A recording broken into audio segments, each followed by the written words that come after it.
Hello tout le monde, j'espère que vous allez bien. Donc aujourd'hui une petite vidéo qui change un petit peu, une nouvelle petite catégorie que je pense faire de temps en temps. Donc en fait c'est ce que j'ai vu ces derniers temps en fait. Parce que je voulais faire à la base une vidéo comme ça un peu tous les mois quoi, en fin de mois ou début du mois d'après. Vous dire un peu les films que j'ai vus le mois précédent et ce que j'en pense en fait personnellement tout ça. Mais du coup j'ai déjà essayé d'en faire une sauf que je l'ai jamais sortie parce qu'à chaque fois quand je veux la mettre en ligne c'est trop tard, c'est déjà le mois d'après ou quoi, et du coup donc ça j'ai laissé un peu tomber l'idée et donc maintenant je me suis dit que j'allais faire les films que j'ai vus dernièrement. Donc vous me retrouvez dans mon décor du salon.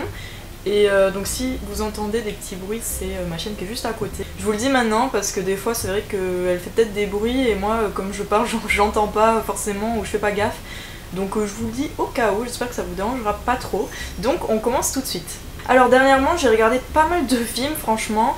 Et du coup là je vais vous parler des films que j'ai vus en décembre et début janvier du coup là. Bon je vais pas du tout faire dans l'ordre auquel je les ai vus ou quoi, mais dans le sens où je les prends quoi, parce que je les ai notés pour pas oublier. Donc tout d'abord je vais vous parler de Pan, ou Pan, en anglais je pense qu'on dit Pan.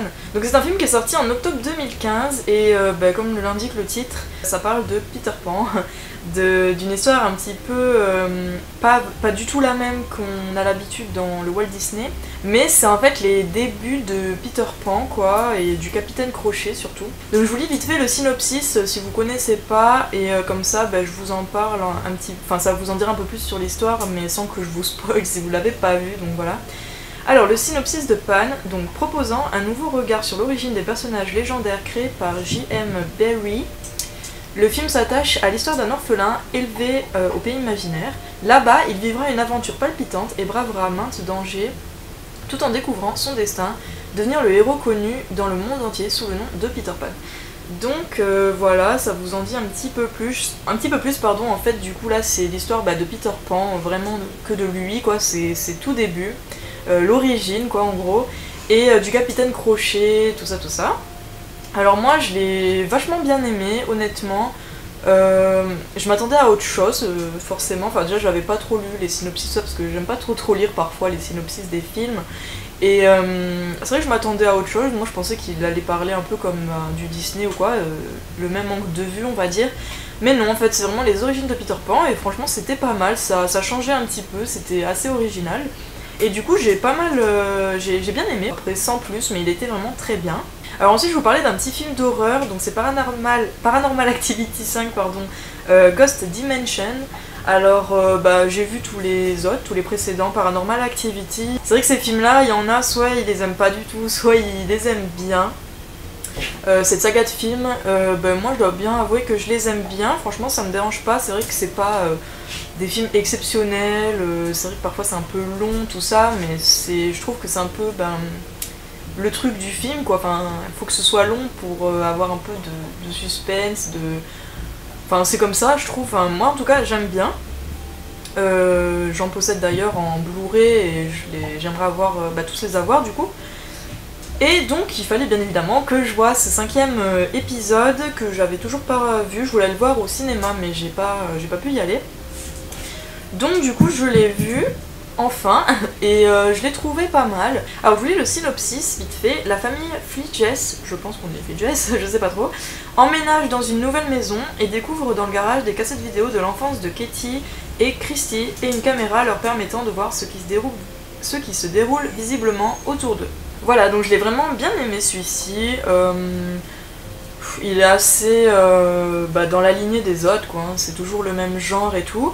Sauf que du coup là donc alors ça va être un peu compliqué.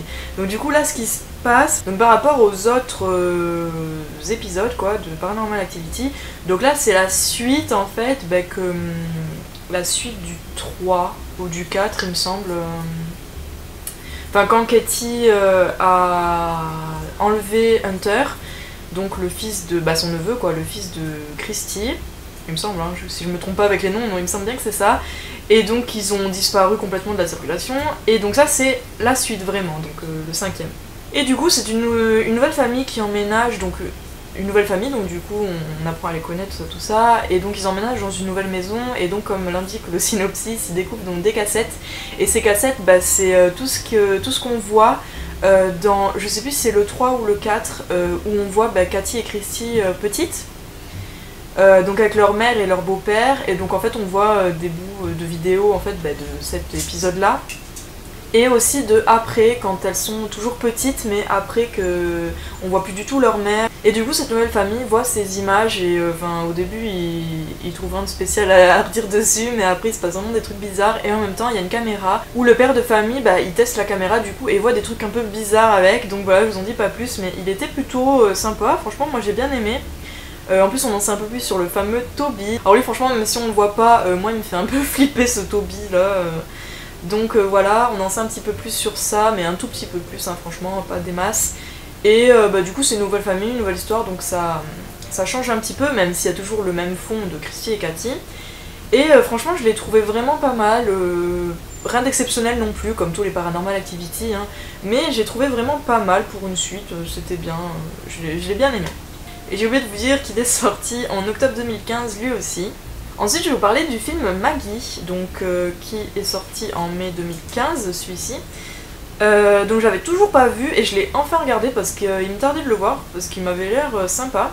Et encore une fois, pas du tout ce que je m'attendais, enfin je m'attendais pas trop à ce genre en fait, enfin pas à ce genre. Je savais à peu près ce que c'était, de quoi ça parlait, mais je pensais qu'il y aurait un peu plus d'action quoi, en gros, un petit peu plus de choses qui se passent, mais en fait non, c'est assez tranquille et tout. Donc le synopsis. Alors qu'une terrible pandémie se propage à travers les États-Unis, le gouvernement impose de placer les malades infectés par le virus en quarantaine, où ils se transformeront en zombies, totalement retranchés du monde. Lorsque Maggie, 16 ans, apprend qu'elle est contaminée, elle s'enfuit. Mais son père, Wade Vogel, est déterminé à la retrouver et à la protéger coûte que coûte, même s'il lui faut affronter les forces de police. Donc voilà, donc c'est avec le fameux film avec Arnold Schwarzenegger, Et comme je vous disais, donc je m'attendais pas trop à ce qu'il soit un petit peu tranquille quoi, si je peux dire. Donc voilà, comme l'indique le synopsis, c'est donc la fille de Schwarzenegger qui a le virus et il réussit à la retrouver. Et donc il la garde chez elle, enfin chez eux quoi. Et du coup, ouais, en fait on la voit à tous les stades de la maladie, enfin du virus. Et donc elle se transforme petit à petit. Et donc du coup c'est un film un peu zombie quoi, en style de zombie on va dire, il se transforme en des styles de zombies. Il fait pas peur du tout, franchement pour ceux qui ont peur d'avoir peur, il fait pas peur, après c'est juste peut-être les personnes qui n'aiment pas voir des zombies ou du sang, des trucs comme ça, parce que c'est assez gore aussi par contre. Donc voilà, attention pour ceux qui aiment pas trop le gore, il y a quand même 2-3 scènes un petit peu gore. Je vous en dirai pas plus, mais sinon, je l'ai trouvé vraiment pas mal. J'ai bien aimé, malgré qu'il soit un petit peu lent, il se passe pas trop de choses, mais il était quand même sympa. Je m'attendais un petit peu à mieux, mais franchement, il était quand même bien, ça va, après, quand j'y repense. Il était sympa, mais la fin, franchement, il la coupe comme ça d'un coup. Bon, après, vous allez me dire, ceux qui l'ont vu, après, on se doute un peu de la suite, il n'y a pas vraiment grand-chose à rajouter ou quoi.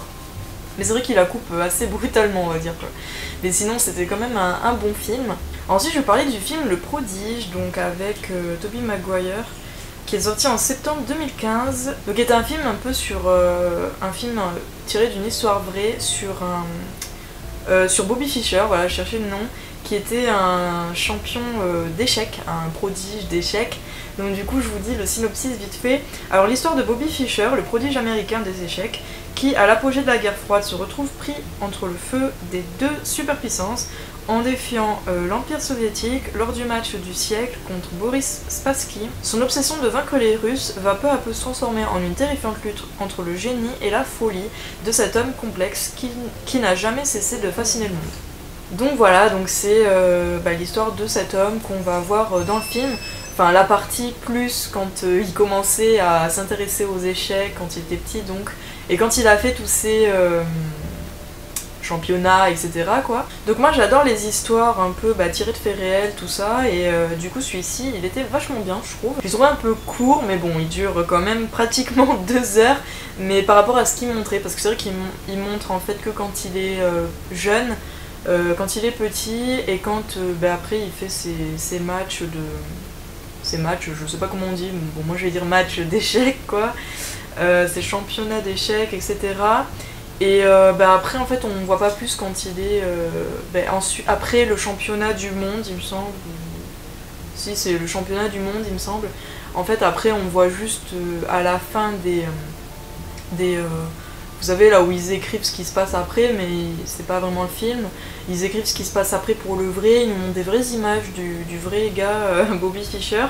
Et bon ça j'ai trouvé bien, mais c'est vrai qu'ils auraient pu un peu continuer le film du coup, mais bon voilà ils nous ont montré, enfin c'est surtout centré autour de ces jeux d'échecs etc.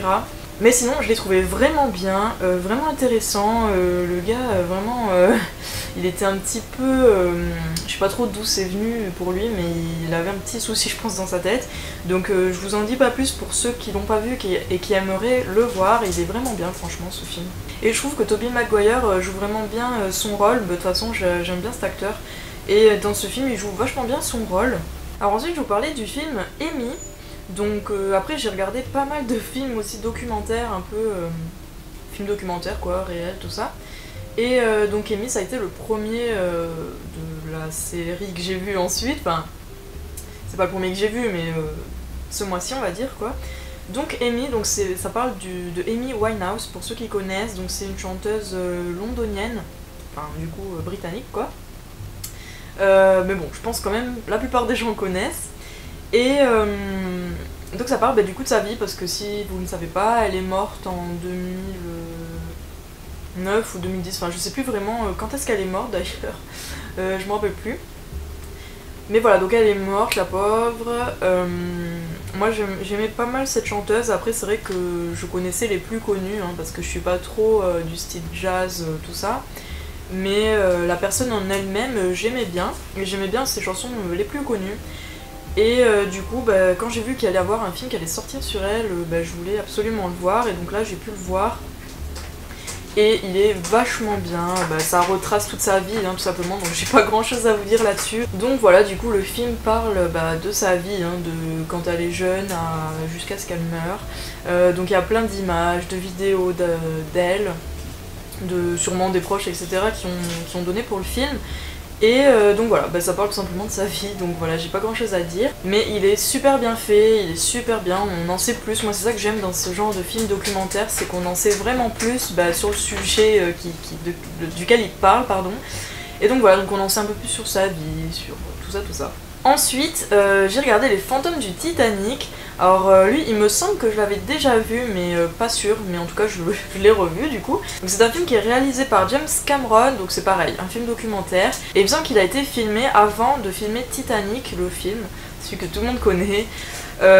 Donc du coup voilà, donc c'est réalisé du coup par le même réalisateur, James Cameron, et donc ça montre vraiment les images du vrai Titanic dans l'eau, qui est sous l'océan quoi, échoué là. Et donc voilà, il nous montre le bateau, comment ils ont fait certaines choses avec les genres de petits robots là qui vont sous l'eau pour pouvoir filmer des images carrément dedans le Titanic, parce que on peut pas y aller bien évidemment nous-mêmes quoi, parce que sinon ça pourrait s'effondrer ou quoi, vu que c'est un bateau très très vieux et vu que c'est rongé par l'eau on va dire, ça doit être méga fragile.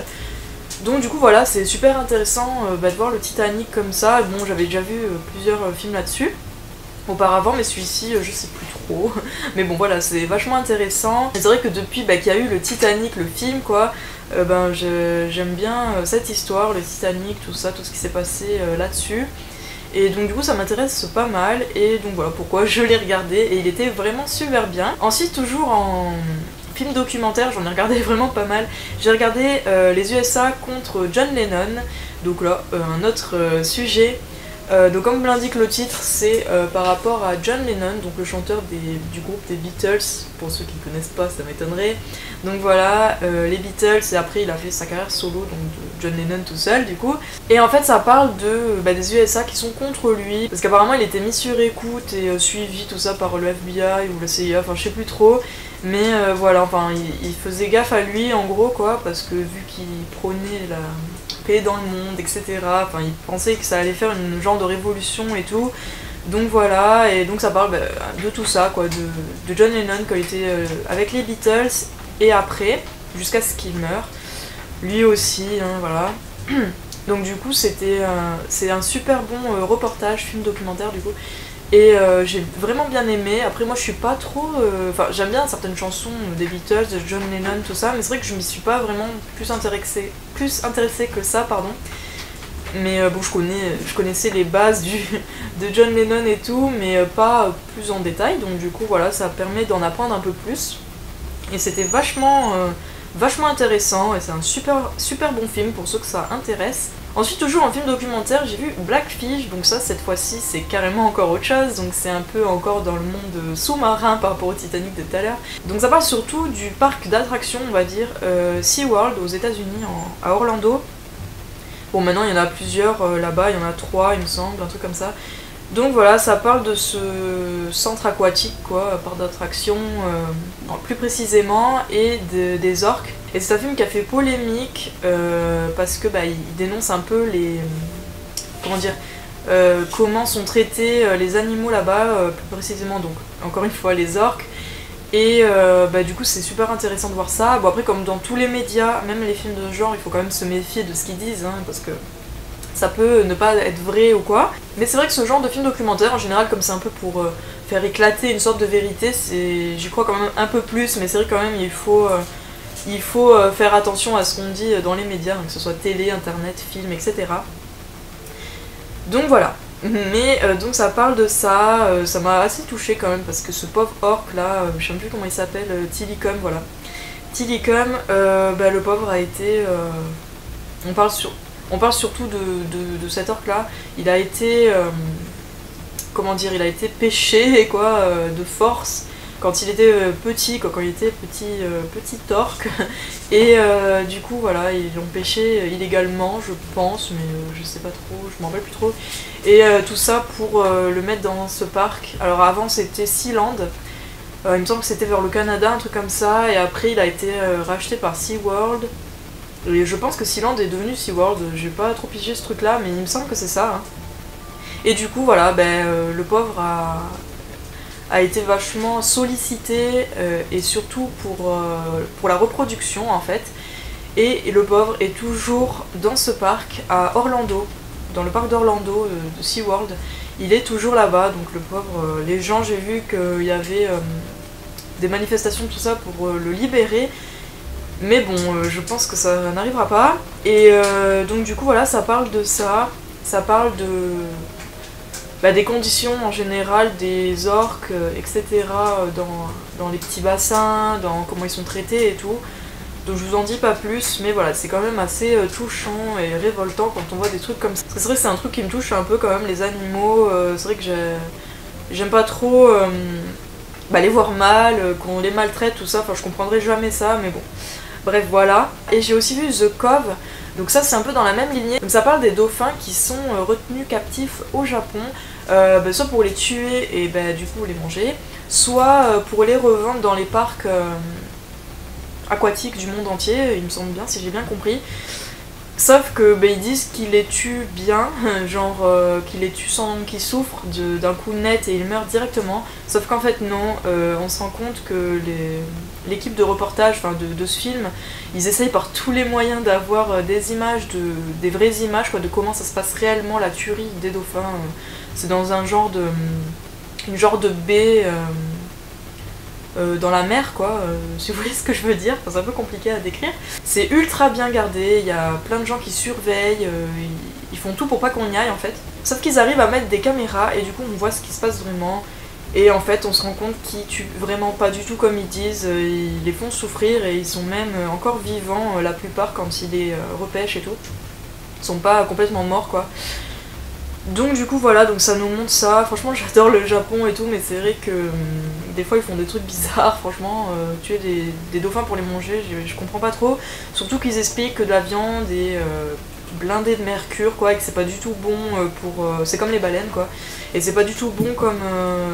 pour que nous on le mange quoi, pour que les humains mangent cette viande, on peut être vite intoxiqué, comme ça a déjà été le cas d'ailleurs au Japon. Ils nous le disent dans le film et tout.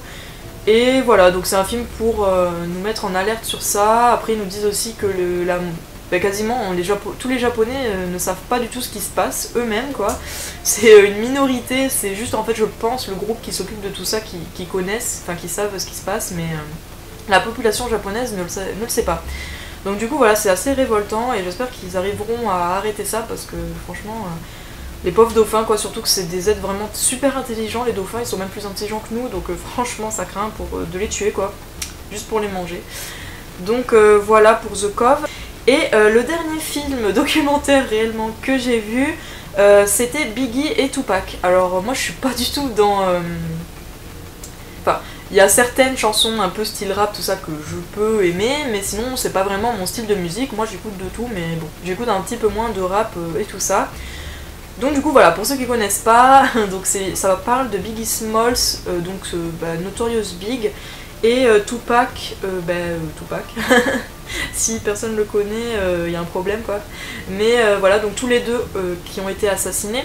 Donc du coup ça sera un film, donc là aussi celui-ci encore une fois réellement documentaire, donc avec des vraies images, des vraies photos, des vraies interviews. Donc le gars qui a fait ce film, il est vraiment allé, je sais plus son nom, désolé, mais il a été vraiment là-bas, retracé là où ils vivaient tous les deux, ce qui aurait pu se passer, etc. Il a demandé à pas mal de gens, mais voilà, comme c'est un peu la loi de la rue, c'est voilà la West Coast, etc.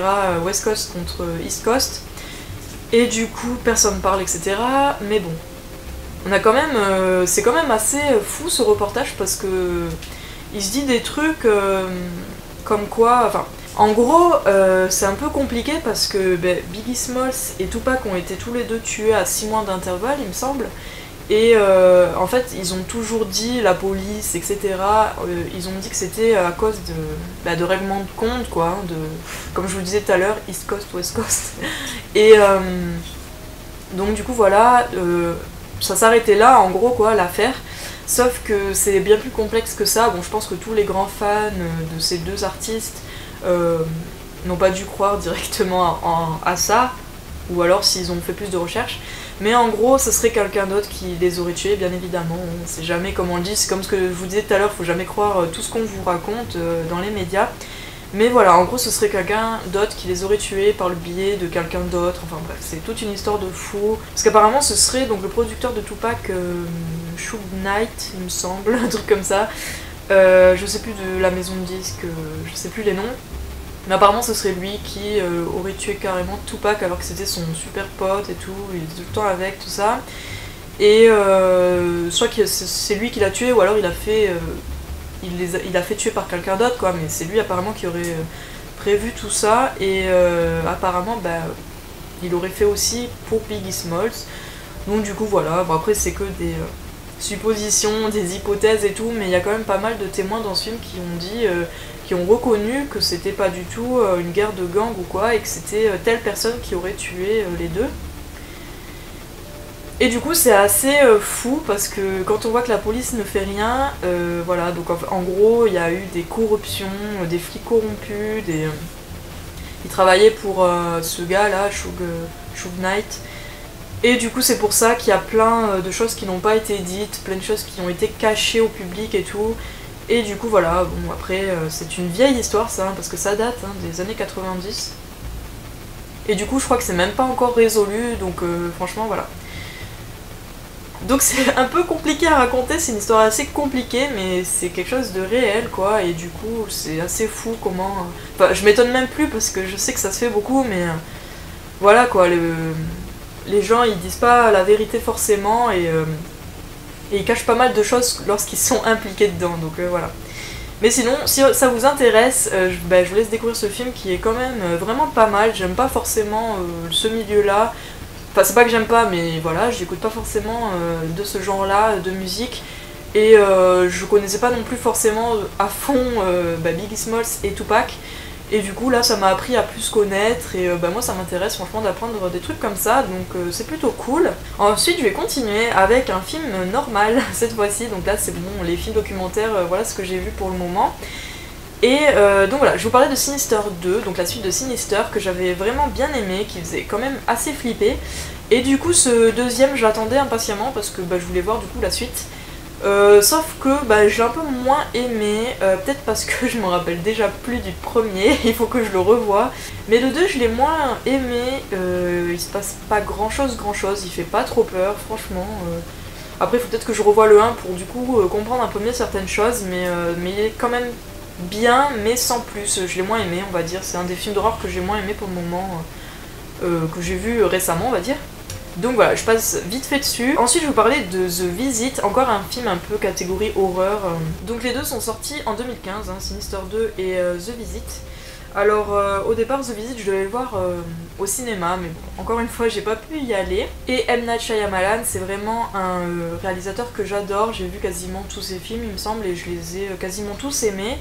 Après lui c'est vrai ce qu'il fait c'est un peu spécial, c'est pas vraiment de l'horreur épouvante ou quoi que ce soit, c'est des films un peu sombres, sinistres, un peu comme ça. Mais il y a toujours un truc bizarre en fait dedans je trouve, moi c'est ce que je pense, c'est ce que j'ai remarqué. Il y a toujours des trucs un peu bizarres et étranges mais qui font pas forcément peur, franchement tous les films que j'ai vus ils faisaient pas peur de Night Shyamalan, à part peut-être le sixième sens où ben, ça parle de mort, tout ça, du petit qui voit des morts et tout, peut-être que lui il fait un petit peu plus peur, mais sinon en général il fait pas des films qui font réellement peur. Donc du coup The Visit, je me suis dit que ça allait être dans le même genre, donc je vais vous lire le synopsis.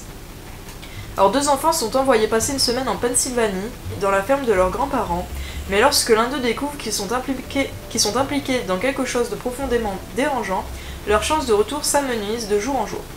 Donc voilà, quand on voit déjà ce synopsis, c'est un peu flippant. Et j'avoue que celui-là, je m'attendais carrément à autre chose. Alors déjà il est filmé un peu, vous savez, en found footage quoi, c'est le petit garçon qui filme... Non, c'est pas le petit garçon, oui, c'est les deux enfants, la fille et le garçon, qui filment en fait... En fait, à la base, je me perds un peu, mais à la base, c'est la fille qui veut faire un reportage sur sa mère. Donc elle veut filmer tout... Elle veut filmer des trucs sur sa mère, en gros, de quand elle était jeune, etc. Je sais plus pourquoi d'ailleurs. Et du coup après avec son frère, il trouve aussi une caméra il me semble, et du coup ils filment tous les deux ensuite. Et donc quand ils sont chez les grands-parents, elle pense du coup qu'elle pourra interviewer ses grands-parents pour en savoir un peu plus sur la jeunesse de sa mère. Donc voilà, c'est un petit peu ça le truc à la base. Donc en fait du coup tout le film on voit filmer comme ça avec les caméras. Et je m'attendais pas du tout à ça, il était vraiment trop bien. Franchement The Visit c'est le film... je crois que le meilleur que j'ai vu de cette année, ou en tout cas dernièrement, parce qu'après, moi je dis ça, mais c'est vrai que j'oublie vite les films que j'ai vus, donc... Mais The Visit, il était vraiment super bien. Si vous aimez ce genre, je vous conseille vraiment de le voir. Il est super bien, on s'attend pas du tout à ce qui se passe, ce genre de truc dans le film. En fait, petit à petit, plus on le regarde, plus déjà on se dit « Ouh là là, c'est vraiment bizarre, c'est pas du tout... ce qu'on s'attend quoi, ça fait flipper. Et la fin elle est complètement folle, on ne s'attend pas du tout. Moi quand j'ai vu la fin, bon je veux pas vous spoiler mais honnêtement quand j'ai vu quand il y a eu la situation qui s'est retournée quoi on va dire, j'étais là quoi et tout. Franchement avec mon copain on l'a vu, on a adoré. Bon si vous entendez un bruit de sniffage, c'est ma chienne qui respire à fond mais bon bref, désolée. Et oui, donc il était vraiment trop bien, la fin excellente, trop bien trouvée. M. Night Shyamalan, voilà pourquoi je l'adore, il trouve vraiment des histoires qui changent, c'est original, ça change de l'ordinaire, franchement c'est des films que j'adore. Et The Visit, trop bien. Franchement je vous conseille vraiment de le voir, il est super bien. Et pour le coup, en général ils font pas peur ces films, mais celui-ci, c'est pas qu'il fait peur, mais il est vraiment dérangeant, il fait flipper quand tu te dis que ça pourrait t'arriver ou que ça peut arriver en vrai.